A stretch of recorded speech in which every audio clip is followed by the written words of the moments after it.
Right, everybody, welcome to another wonderful session that we've got lined up for all you wonderful people.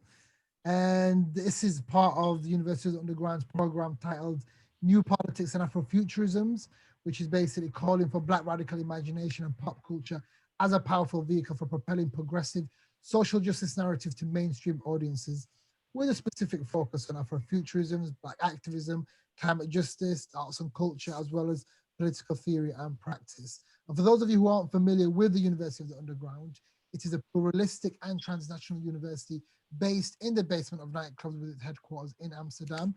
But of course, due to the recent global events, the program is all online. The title of this lecture is called "The Blockchain: Digital Assets: What It Means for Us and Them." And we have got the wonderful, amazingly talented James Saruchera. Have I pronounced that correctly, James Saruchera? You've pronounced it almost perfectly. Yes. Oh, okay.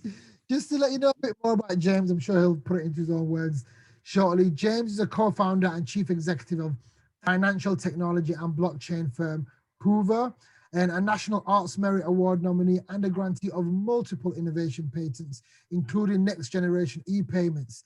He has also hands on experience across three continents building world class challenger brands using technology and art to create new paradigms. He's also executed digital projects with world-class brands, including digital strategy and UX for Australia's second largest financial exchange that trades in excess of $1 billion daily, Budweiser, Tommy Hilfiger, Diageo, and many more.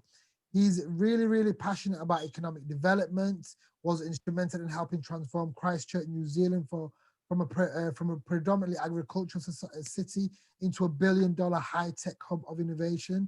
He's a past president of the Surrey Hills Chamber of Commerce, one of Sydney's main creative precincts, and his key focus is how technology and art can transform people's economic well-being. James, you are most welcome. We're really privileged and thankful and humble for you to be here with us today from the wonderful sunny Hanera. And I'll give the floor to you, my friend. Thank you so much for the introduction, and it's a real pleasure to meet a number of the guys from the University of the Underground that we've been corresponding with over the last few weeks, but also to get some on the ground perspective in terms of what's happening with the blockchain. I think everybody has been following what's been happening with the price of Bitcoin. What I'd like to do is to dig a bit deeper than the headlines, and sort of have a look at the real sort of long-term implications, and some of them not so long-term, that this technology brings. It's an exciting time to be alive. Forget what 2020 brought. This is the start of something very, very exciting. So I'm just going to share my screen if I can. So let me know once you can see my screen there.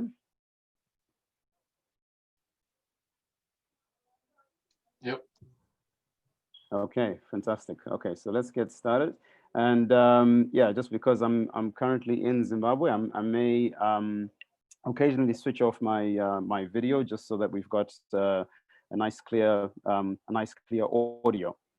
So why don't we start off with the basics? I think blockchain has become one of those things that's a bit of a buzzword, and you've got a lot of people sort of talking about it, but and maybe having seen something to do with Bitcoin and how it's this new digital money. But I think it's really important to understand the fundamentals of it, and hopefully that helps to make everything else make a lot more sense.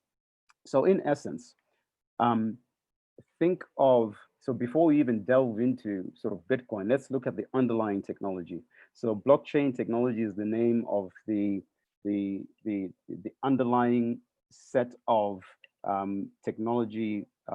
We call them protocols, or the system that actually powers things like Bitcoin. So it's important to understand the fundamentals, being as follows. Um, a blockchain is basically like a notebook, but the difference is that this is a notebook in which when you put anything into it, there's multiple copies of that entry that are made by a number of computers. So put another way, let's say, for example, I was to give is that RIS over there in space? Let me know if I'm pronouncing that correctly. If I was to Iris, if I was to give her $10, and we wrote in this notebook that I've given her $10, the difference with the blockchain is that we do that in front of all of our friends and family. So all of our friends and family make a note that James has given Iris $10. Now, what that means is that I can't later on deny that I've actually given Iris $10. And in fact, if I try to go and spend $10, all of our family and friends will turn around and say, well, actually, you don't have $10 to spend because you've actually given that to Iris. So instead of it being our family and friends, this is actually all computers that are making copies of transactions that are going on. Now, what this does is that it means that any action that goes onto a blockchain is undeletable. Because even if I decided to delete it on my machine, or even if Iris deleted it on her machine, there's still all of these other machines that have got a copy of that transaction. And then add to that over 50 years of encryption and cryptography knowledge, being able to actually protect that with a special key. And you've got a layer of security that is unprecedented in our modern world.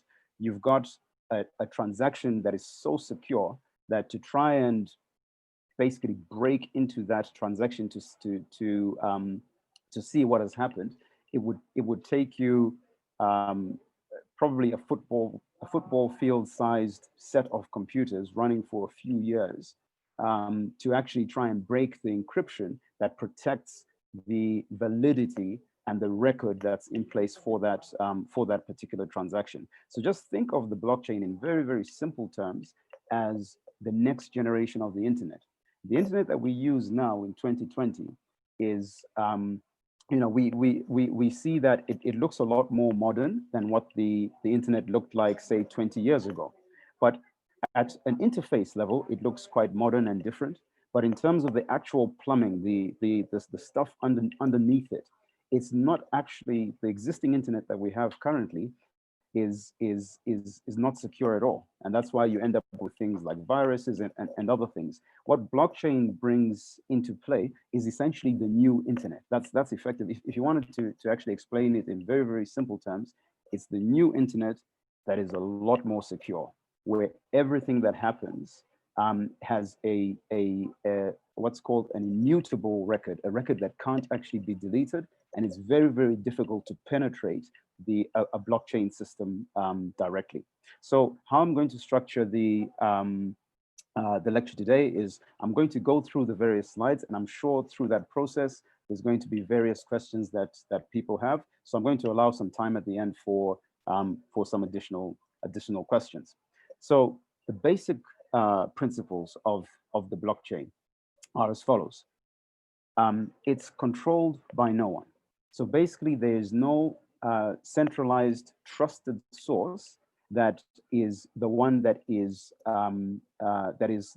controlling what is happening with those transactions. So to give you an example, essentially there are banks in the world that are trusted intermediaries. In some cases, you've got central banks that are also trusted intermediaries. But the reality is that throughout the course of history, these intermediaries have not always necessarily been trustworthy. And so what has happened was you had a small group of people that were able to manipulate, for example, the value of a currency. You've had, after the 2008 financial crisis, you had a lot of governments doing what is known as quantitative easing. So quantitative easing is when you pump money into the economy to try and stimulate the economy effectively.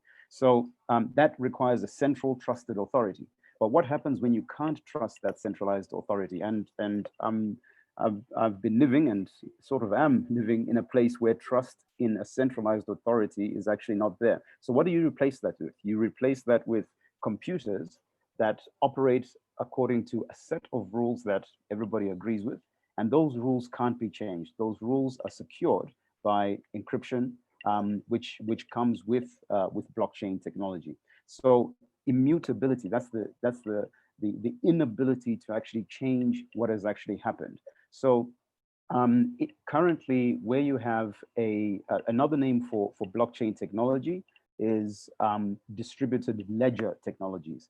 And what this means is that instead of there being a centralized repository of data, which a smart systems administrator or IT person can go in there and change a record, you can't actually do that because it's decentralized, and there's no centralized honeypot to actually attack or change. And then the last key sort of component or building block of blockchain technologies and yeah, and your classic sort of cryptos is that the supply is limited. So I spoke earlier about the spike in Bitcoin, and now why is that actually happening? It's basically just supply and demand. So in the early days of Bitcoin, in 2009, 2010, very few people knew about it. It was just maybe just some bedroom nerds and a few others who were playing around with this experimental technology. Nobody really knew about it. Now the thing with Bitcoin is that there will only ever be 21 million Bitcoin created.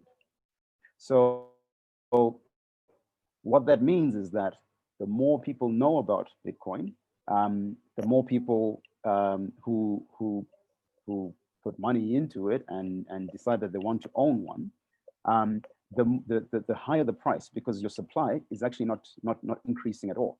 So in fact, we are actually in the last 4 years where there will be new Bitcoins created.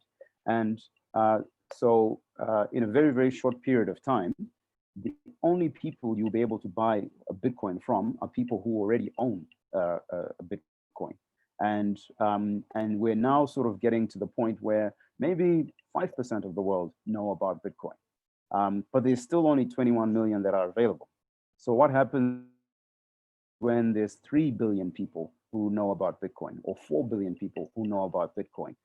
What's going to happen to the price then? I don't make predictions on where any particular crypto is going to go, but certainly you can see the laws of supply and demand taking place. Now, what happens when you don't have the things which I've just described here, having a decentralization, having a system that is based on immutability, so you can trust what's actually in there, and where you've got limited supply? You get a situation which was described best, I guess, by Matthew Strecker, which is magical realism. What happens when a highly detailed, realistic setting is invaded by something too strange to believe? And this is what we've seen in Zimbabwe, which is where I am currently. So what you see there is a fuel queue. So people wanting to put petrol and diesel into their vehicles. Because the local currency lost value at such a rate that the fuel companies were unable to restock fast enough, that led to an incredible shortage of fuel that effectively runs the entire economy. So it was not unusual to see fuel queues of several kilometers. And this is one such queue. In fact, it got to the point where people would actually do fuel dates. So if you want to meet up with your date, because if you don't have any fuel, you're not going to be going anywhere. So it's kind of like the most important thing. You'd have people waking up as early as 5 o'clock in the morning to start queuing up, and they would queue up from anything from sort of 5 in the morning till 2 or 3 in the afternoon, and still maybe not actually get enough. Not by the time they get to the front of the queue, there's maybe no fuel left. So so people started bringing picnic bags and little cooler boxes and all sorts of things. But again, this is an example of the magical realism that happens when you have an unlimited supply of money, a centralized issuing authority that doesn't actually have trust, and that happily prints money as and when it's required. This is actually even more people, this time on foot, and this is actually outside a major bank here, and these people were queuing up for notes. Now, what had happened here is that the value of currency had fallen to such a rate, it actually exceeded the notes that are in circulation. So the notes, when they were printed, the notes would be, say, anything between, say, $2 and $5 to the US dollar. By the time by the time these people were queuing up for come to anything about 50. So you had fewer physical notes than the amount of money that's in circulation. And that distortion was actually as a result of an unrestrained printing press, where the money wasn't necessarily being printed physically, which was what happened in the case of the Weimar Republic, if you're a student of history, and also what happened in Zimbabwe in the late 2000s, around 2008. What had happened here is that the central bank had actually issued money inside the banks and effectively devalued what was in there without any input from people, and this was the result.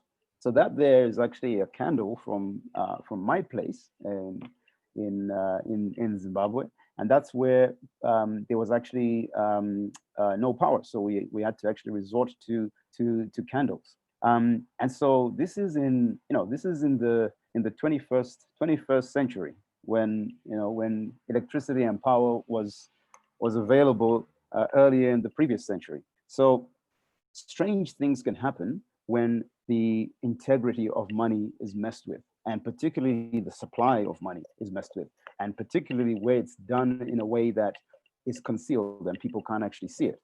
This is actually a receipt for the payment of electricity. So the same amount of units of electricity here that I used to pay $10 for was now $150. So very, very strange things happen when you start messing with the integrity of money. And this also has very, very important implications in terms of the distribution of wealth, and even the ability for individuals and countries to be able to pull themselves out of poverty. One of the biggest problems in the world is actually it's actually to do with currencies. And in the case of Zimbabwe, it was a very, very extreme example of a country with what's known as a soft currency. So a soft currency is a currency that depreciates by anything from above 10% per year. And if we take a look at all the places where you have soft currencies, you can start to see where that concentration is. And there's also other parts of the world, Argentina and others, where you have a similar problem. So why is this a problem? So if the value of the currency in your country devalues by 10% or more, that means that even if you saved every last cent and you were super diligent, you would be 10% poorer by the end of the year through no fault of your own, right? So this means that incrementally, year on year, it becomes more and more difficult for you to maintain a standard of living. So, and the story goes on. So most of the developing world operates on soft currencies. So how do people actually step out of poverty if the rate at which what they have in their pocket is devaluing and you're able to buy less and less each year? How do you actually climb out of poverty? So, and there was a lot of hype around things like, mobile money and, it being perhaps the savior. But the reality is, so you might have heard of things like there's a system called M-Pesa, in Kenya, it runs in Tanzania and other places in Eastern Africa. Orange, the big mobile money company, they've got various mobile money options in places like Congo and Francophone Africa. In Zimbabwe, you've got EcoCash, you've got MTN money in other countries.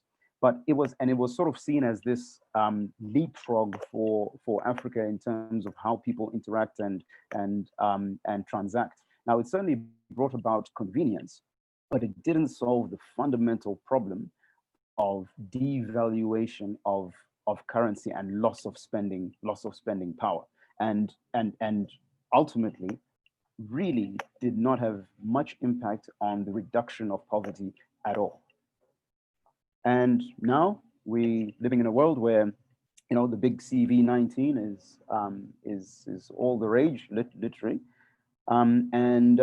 there's various interesting things that happen when there are large cataclysmic economic events that happen in places. And so the government in the US has they put out the coronavirus stimulus bill, where, you know, there was $1,000 for individuals and a bit more if people had families. Now, where is that money actually coming from? That money is not actually coming from you know, new factories that have started producing and selling to the rest of the world. And that money is not necessarily all coming from reserves. Some of it might have done. A lot of it was simply printed.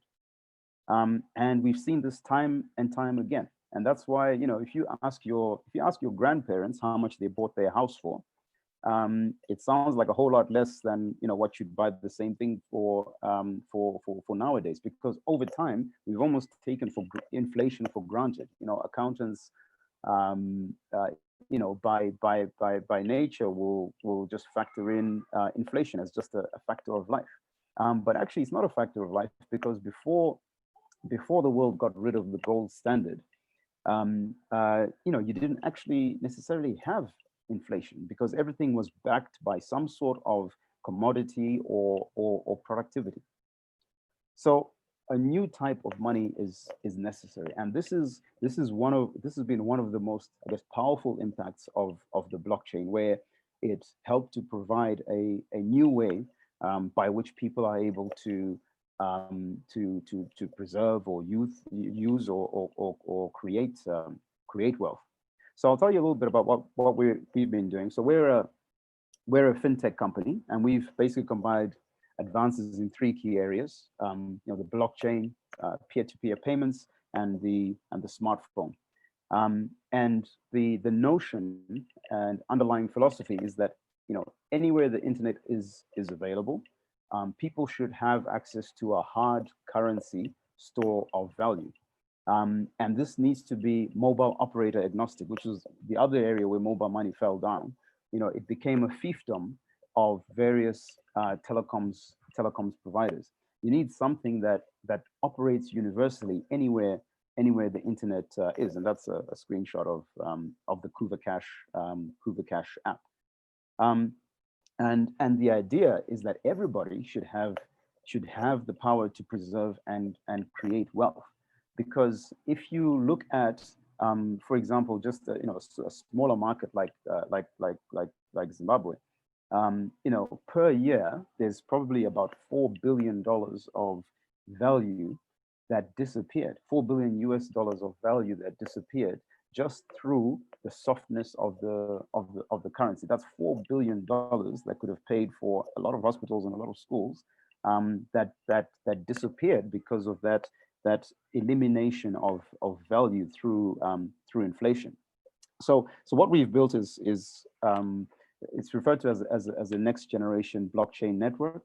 And what this means is that so the first generation was, you know, the likes of, say, your bitcoins that effectively had one layer of computers that would be processing all of the transactions. Your next generation blockchains introduced an architecture that had what are called master nodes, so big collections of computers that are representative of all the computers in the network, and essentially they're able to pre-authorize the transaction, so it goes through instantly, and then it gets confirmed through the rest of the blockchain, enabling sort of instant transactions. So there's a few in this particular space that use masternodes. But really, it was about how do you make it something that is easy for people to transact with and to do business with? Because as great as Bitcoin is, it's still a little bit like having a gold bar, and so it's valuable, but it's quite difficult for you to go and buy a coffee with it, or easily exchange it with somebody. There's a bit of a process to actually doing that. So that's one of the things that we were looking at addressing in terms of how we structured KNet, which is the name of our blockchain. The other thing is that we wanted to have several types of value that are useful to people. So not just say one coin like Bitcoin, but also to be able to have coins that are based on USD or other forms of value. So KNet also provides bridges to multiple existing methods of payment. So it's got connectivity into the SWIFT network that processes all the global bank transactions. We can enable people to have a card. This is something that we'll be coming a little bit further down the track, but essentially people can have a Visa card linked to their wallet. It can be linked to being able to natively host tokens that represent value in global companies.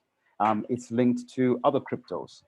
It can even be linked to commodities, and even the ability to accept and issue out cash. So this is something that these are things that we learned as we rolled out our solutions here in Africa.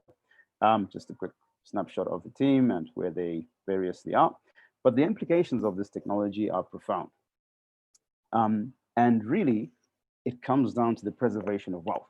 If people can't preserve the little that they have in the first place, and every year they're starting from 10 steps back, then the result is inevitable. You're going to get a widening of inequality. So that's the first building block. If people can simply just preserve what they have, then they've actually got a basis to move on up the chain, so that they can start to spend securely and cost effectively. How do people in remote parts of the world interact with the rest of the world in terms of being able to buy goods and services? But importantly, one of the key pressing issues in our time, for our generation, is sustainability. How do you make sustainability affordable? Well, if you don't have consumers who can support that, you can have all the humanitarian programs you like, and sustainability, sustainable development goals you like. But if it's not sustainable from a commercial standpoint, then really you're not really going anywhere with that. So people being able to have a source of wealth that they preserve and being able to spend it securely means that they can make the transition to solar power instead of using fossil fuels. They can move to electric vehicles instead of combustion vehicles. They can help to support conservation rather than cut down and remove the things that destroy ecosystems, because you're giving them a means by which they're able to actually participate and interact with the global economy on the same basis as everybody else. So the transitions that we're looking to make are from a situation where you have money that you've got no confidence in, that you don't know if it's going to devalue by half in the next few months, to a point where you've got a secure storage of value, which we've been able to put out there. So it took us about three years to build the technology around this, and it actually came out just before the first sort of lockdowns here. But then we're looking at that from the perspective of individuals. But what about actual countries? So this is from the World Economic Forum. And you'll see that in yellow, you have what is the biggest import of every country. And if you look at the concentration around Africa, and in fact, this actually very closely mirrors a map that I showed you earlier that showed where you've got all of the soft currencies, right? And the biggest import there is fuel. Why is that the biggest import? Because you don't have sufficient infrastructure to move people in mass. So everybody relies on fossil fuel to actually move the whole population. Why is that the case? It's because there isn't the tax base, because people's wealth keeps getting eroded. So they can't actually collect sufficient taxes to put into infrastructure. So as you can see, it actually goes right to the foundations of economics. And so to be able to make a transition from your fossil fuel vehicles to electronic transportation, people need to be able to actually pay for a service in a currency that's not going to devalue, because then you can start introducing things like credit. So this is actually some shots from a project that we've been doing in Harare, where we have been designing an electric vehicle that will enable operators of the existing minivans. That's how a lot of people here move around. That's basically the public transport. How do you enable that person to pay a small deposit and then have the rest of the revenues collected from people actually using the service? You can't do that with a soft currency, because it means that if there's a loan for $20,000 or $30,000, in a year you're actually collecting less than what you've lent out. So it makes it unviable. But if there's a hard currency that people are paying with, that retains its value, then it's possible to actually start to extend credit. If we look at, say, conservation, if you're a poor villager who's living in a wildlife conservation area, and you've got no means of being able to retain or make wealth, then the temptation for you to go and poach. If somebody comes to you and says, "Hey, I'll give you $10,000 if you get me a few of these rhino horns," the temptation is great. So how do you actually get to the root cause of poaching and deforestation, etc.? You actually need to give people a stake in the conservancy, in the environment in which they are living in. So one of the things we've been looking at again is, how do you tokenize? So basically creating digital value that can be distributed immutably using blockchain technology to people within the community. So they know that the value of these tokens is actually based on the wildlife in their area existing and being there. And in fact, that value can actually increase if wildlife is reproducing and there's more wildlife. And if there's more tourists that are actually coming, you can actually start to distribute the gains of being sustainable in a way where everybody gets to participate. So instead of just blaming people for cutting down trees or poaching, actually understanding the economics behind it is actually what makes sustainability work. So conservation can't work without it. You need the environment, but you also need the buy-in of people. And then if we look at governance, so we're in a very interesting time from a political standpoint, where the very foundations of democracy as we understand it is somewhat on shaky ground. But a lot of that has to do with monetary systems. So one of the biggest problems that very surprisingly has now somehow sprung up in the US, in Africa, is disputed elections. In fact, we had one here in Zimbabwe, and there's been many disputed elections across the continent, and they've been the source of untold strife and civil war and all sorts of things, and general instability. Now, the same technology that enables value to go from one person to another, that notebook that I mentioned earlier, the same technology can actually be applied to votes, where a vote in one particular direction is secured on the blockchain, so that there's never any doubt about what people's democratic choices were. And that doesn't have to identify individuals because you have a unique key that's identifying that particular transaction. And so you eliminate voter fraud. You eliminate the notion that there's a centralized electoral body that maybe has been compromised or is biased. And so all of the, the arguments that are going on in the aftermath of the US elections about, was it a fair vote? Was there fraud, etc.? You'd actually eliminate that with the use of blockchain technology in electoral systems. And when we were thinking about this, we were thinking about this in the context of Africa, but clearly it's a global thing because what's going on in the US is unprecedented. So if you look at, say, even just development, the UN has been around for 70 years, and it's done a lot of good things. And I guess it stopped more or less, kind of, sort of, a third world war, which I think was the original idea. But as this article intimated, it is bloated, slow, undemocratic, and very, very expensive.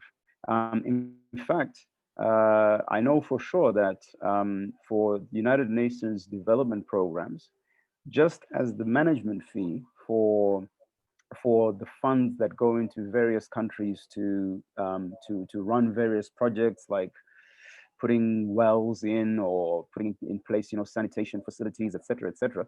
The UNDP takes about 7% of that for administration. And you have people flying business class, junior officers flying business class still to this day. And it makes no sense in the context of trillions of dollars. Now, if you put development programs on the blockchain and you enabled the funds to go directly from the donor countries directly to um, um, uh, non-governmental organizations that are doing the implementation, you'd save already 7% of several trillions of dollars. So there's a very interesting artist called Argentinian artist called Marcelo Brodsky, and he put out he was a photographer for the Associated Press, and one of his more recent works is called 1968: The Fire of Ideas, and this actually chronicled the photographs from all of the various revolutions. That was a time of revolution, and it's actually an incredible set of images from everywhere, from Montevideo in Uruguay to Paris to London to everywhere else. And it was students, it was young people who were standing up for something better. And sometimes there were demonstrations related to Vietnam. Other times it was women's suffrage. Other times it was other things that are economic. But it was certainly a year of a lot of revolutions and a lot of upheaval. But I'd like to say that actually 2020 is probably another of those years where it is the fire of ideas. And this map here from the Carnegie Endowment for International Peace is a map of all the various civil unrest hotspots around the world. And you can see that it's pretty well distributed around the world. And in fact, just in 2020 alone, there were about 100 significant anti-government protests that erupted worldwide. There's been about 30 governments and leaders that have fallen as a result. And so it's been a year of incredible tumult. You've had the Black Lives Matter protests. And a lot of these things actually stem from the economics, right? It's actually the economics that govern things like the access to education, the access to healthcare, the access to good diets, the access to good living, the access to being able to be in a position where you can get legal representation. So a lot of these things end up really coming back down to the economics of things. So I'm going to finish off with a question. What if all consumer spend was not going into a system designed to devalue? And what would that do for equality, for sustainability, and all the things that humanity should be thinking about? Thank you very much. That's all I'd like to present, and I would be happy to take any questions.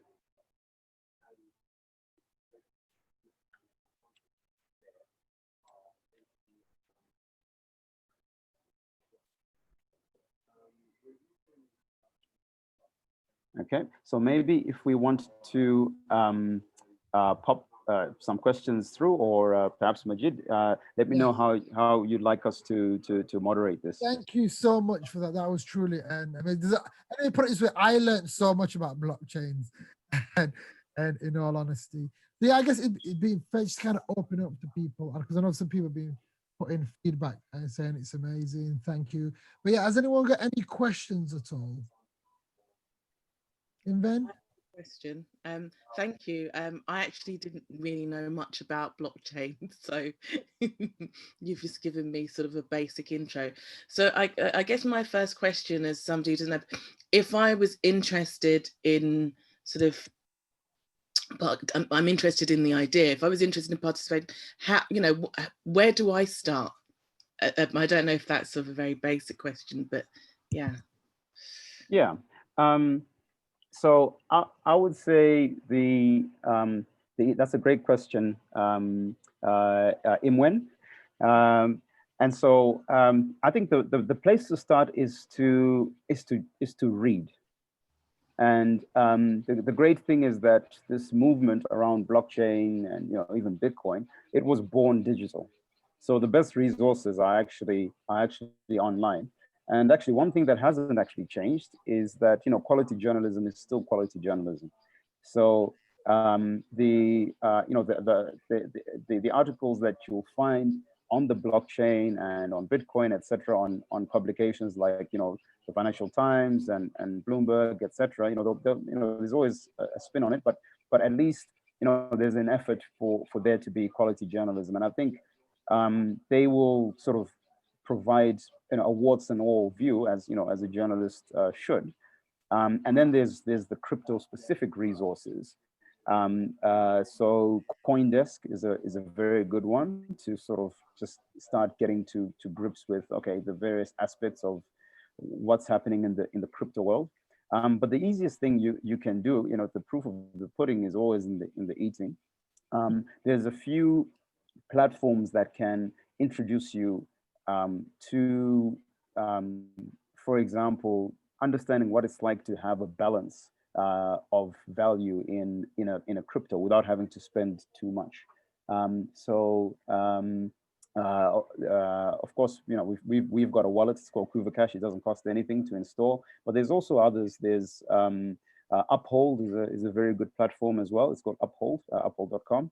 And again, that allows you to store value in a very easy to use way. You don't need any technical knowledge at all to use those platforms. And then you've got a range of other existing platforms that allow you to open up a wallet. So what I'd say is find $10 that you don't mind if you lost, and start with that to just get a taster of what it's like to put money in a place that's not a bank. And I think that'll give you as much education as a number of articles. But certainly I would start by reading, and then by actually trying. Yes. Yeah, that's great. Thank you. Brilliant. Thank you so much. Iris, do you want to ask your question?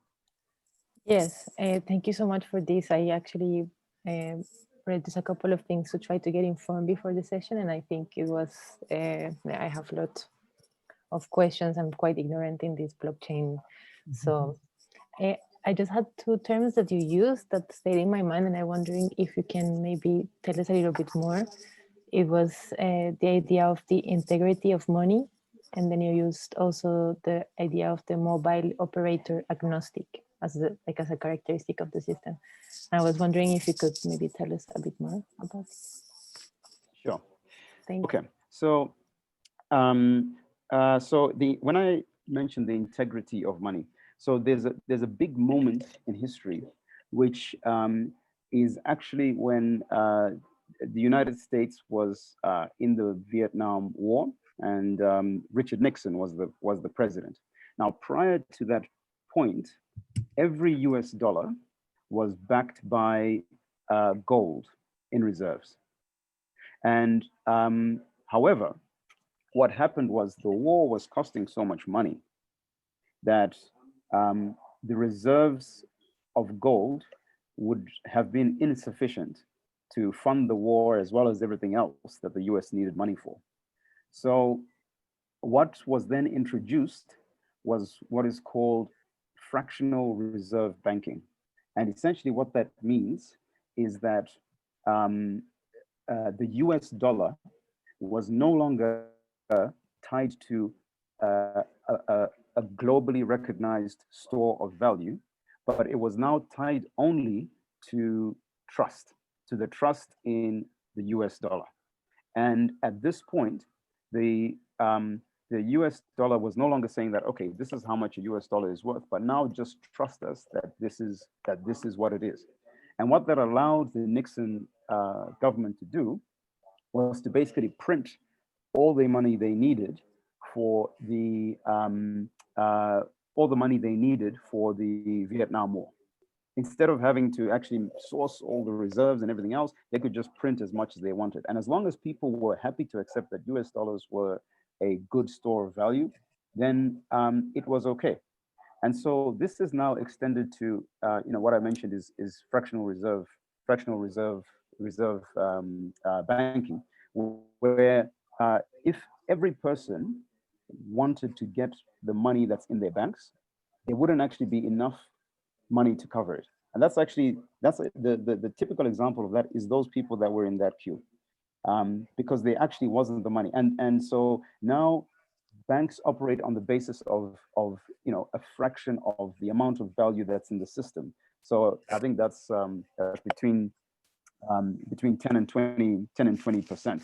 It varies from country to country. So basically the money that's actually physically in the banks is a lot less than the actual amount of, say, money that is in the economy. And so these were now called fiat currencies.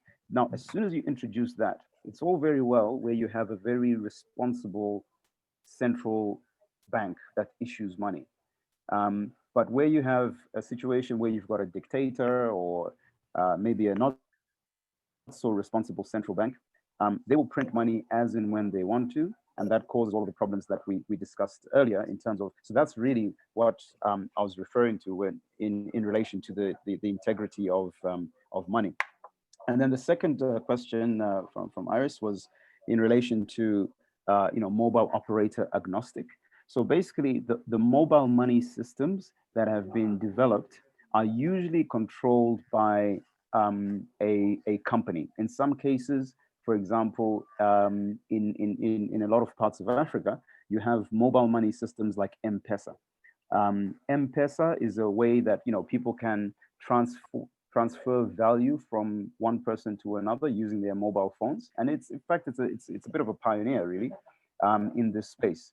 But it's controlled by a company called Safaricom, which is the largest mobile operator. And so these systems don't usually talk too well to other systems. So if I was a user of M-Pesa in Kenya, but I wanted to transfer money to somebody who is on EcoCash in Zimbabwe, I actually can't do that because it's a different operator. Thank you. Thanks so much. And Felix, do you want to ask your question? Yeah, thanks for the chat. Very fascinating. Having worked in Kenya and seeing Safaricom transition from a telecoms to a bank is quite interesting. I think what you're saying is very true. So It has been a good technology for accessibility, but my questions are revolving around, I think, your work with regards to the accessibility of the platform. Is there a minimum requirement of what you need to use to be able to participate? Yeah, so basically the only minimum requirement is that we know our customer, and that's so that we are compliant with global anti-money laundering legislation and frameworks. So we basically need to be able to check against sanctions, specially designated nationals list, that any user of our wallet is not a sanctioned individual. So this wasn't actually a requirement necessarily when we started, but we decided to do it from day one because we expect that there's going to be more regulation rather than less regulation.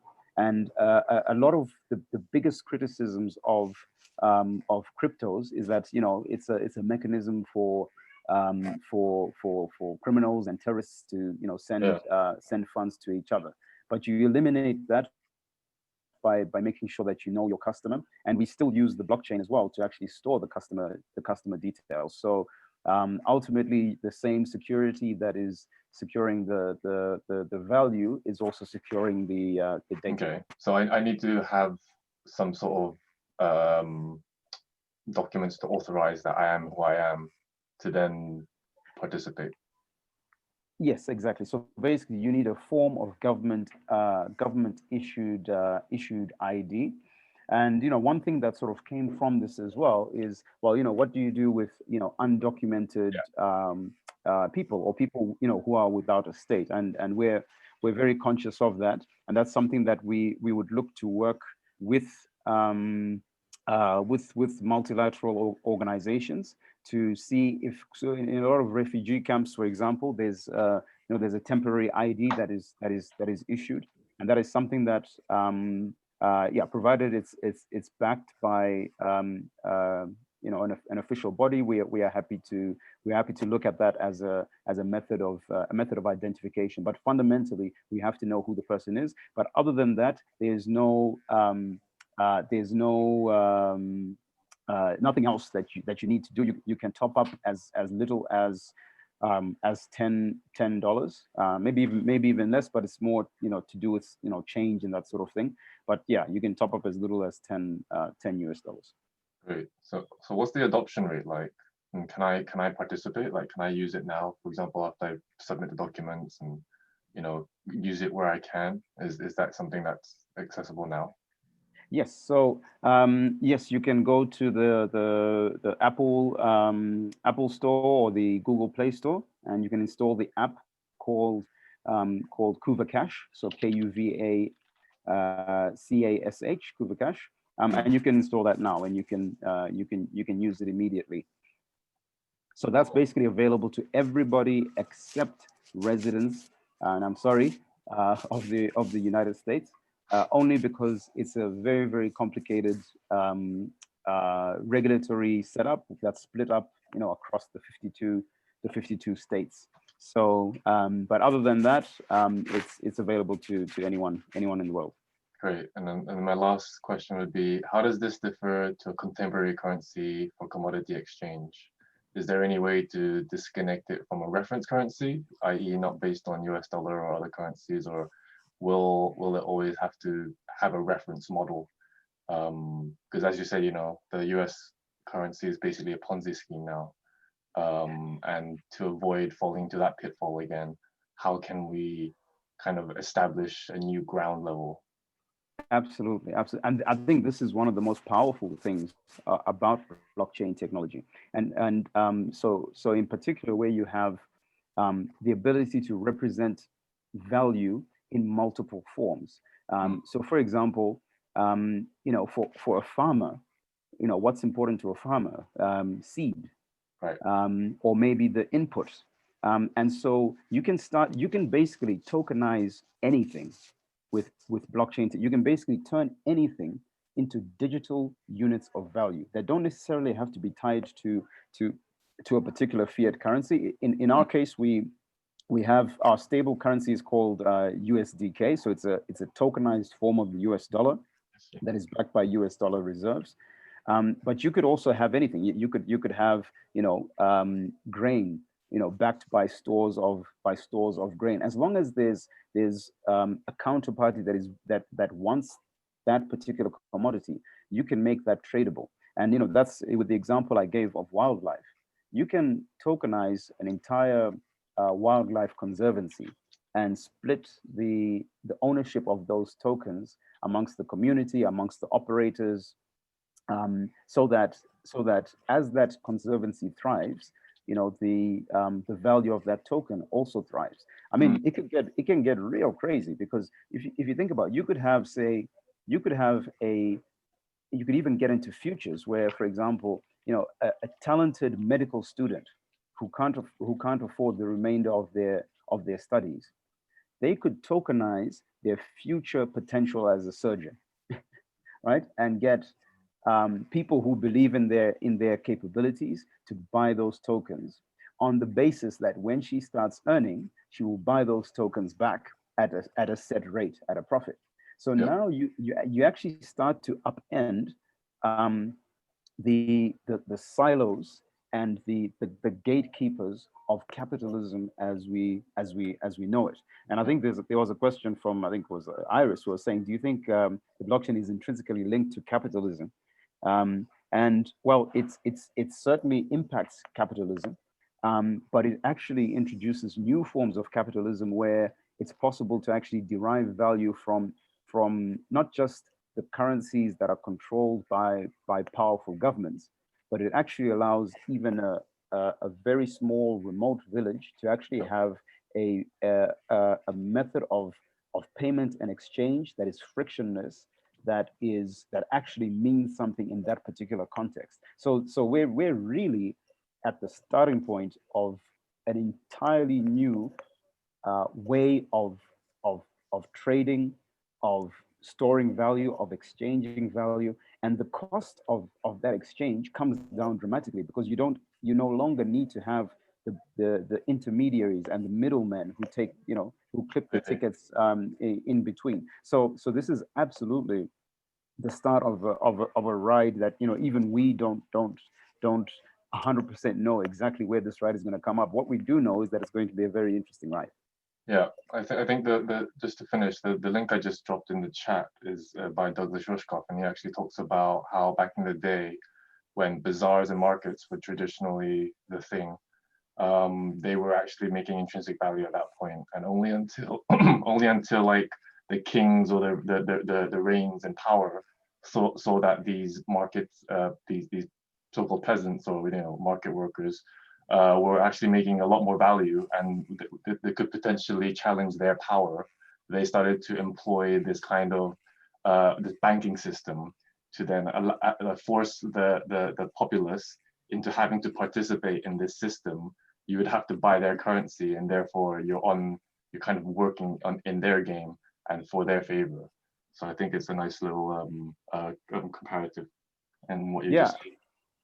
Absolutely, because this is the, if you're interested in things like inequality and systemic inequality, you have to look at what is the nature of the system, and who is it rigged towards? Yeah. Right. And can you win against the house using the rules of the house? Big time. Right. If you're the man on the street, you've got no chance against the house.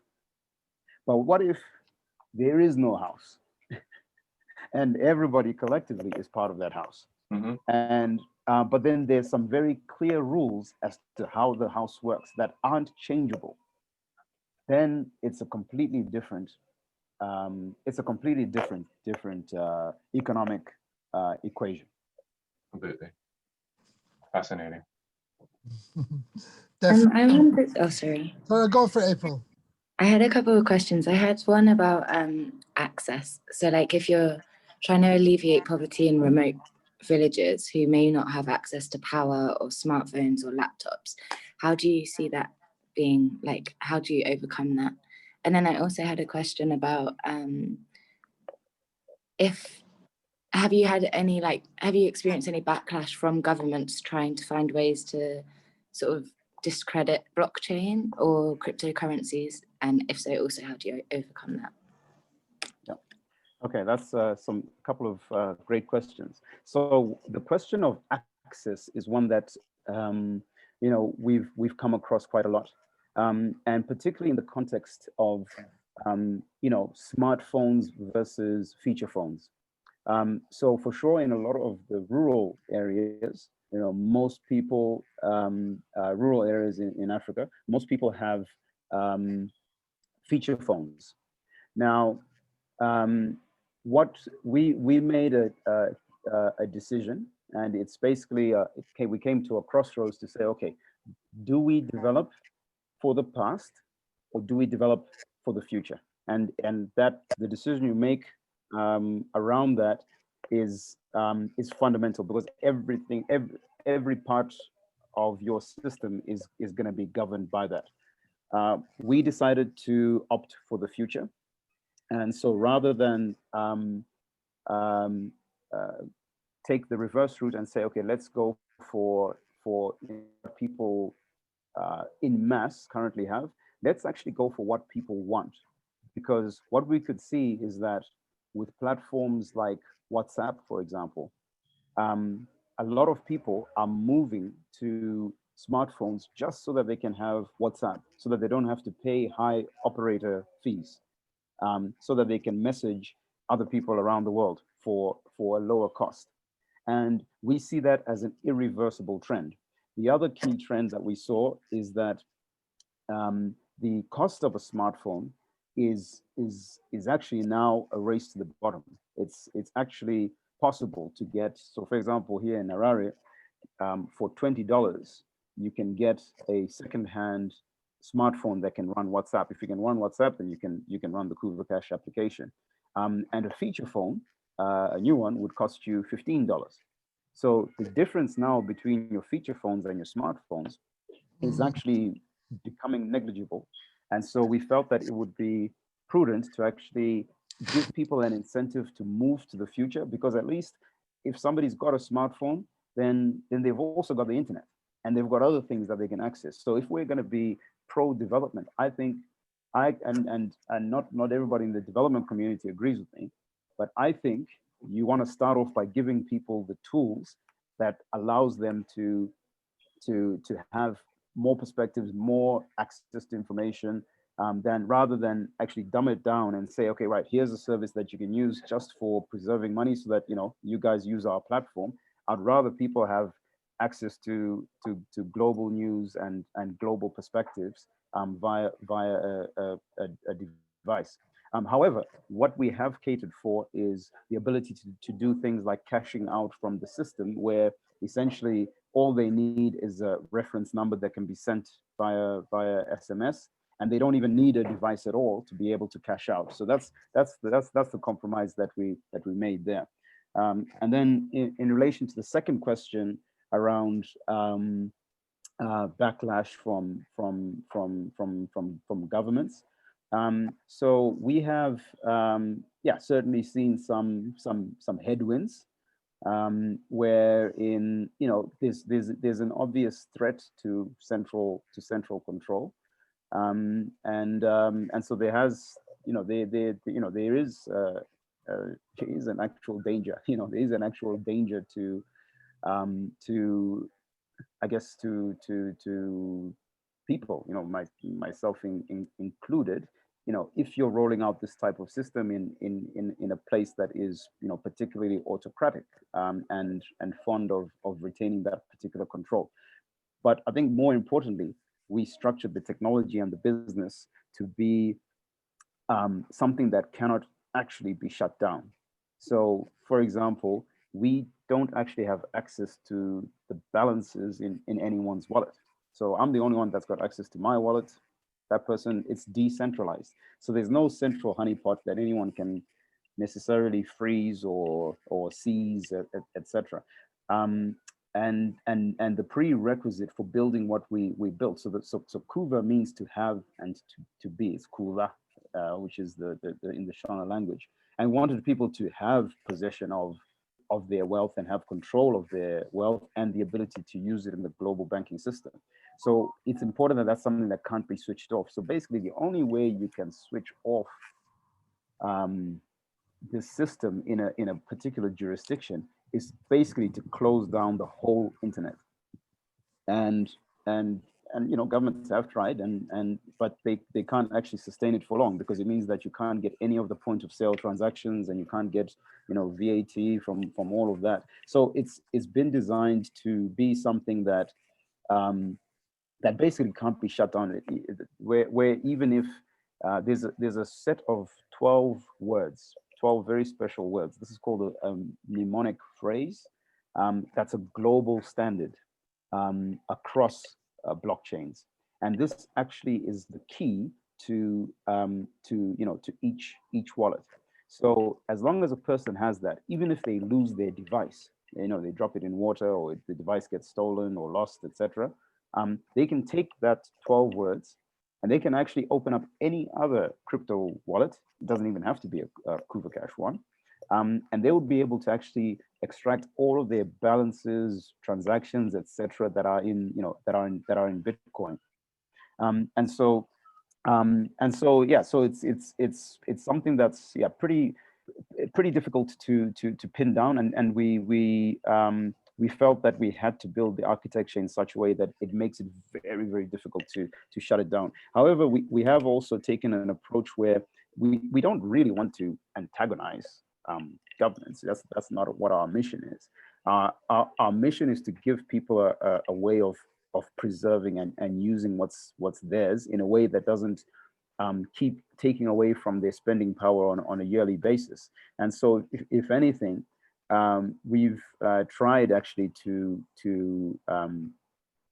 engage with regulators to also do things like, for example, doing the know your customer when people sign up.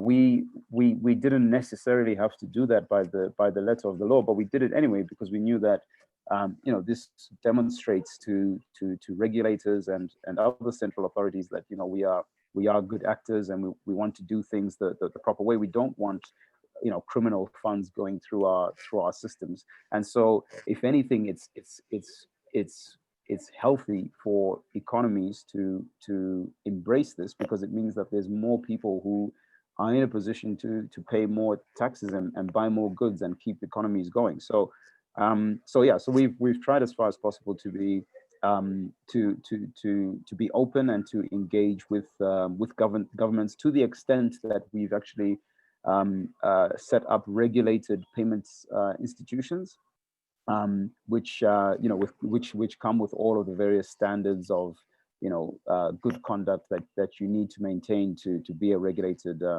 institution. Great. Oh, brilliant.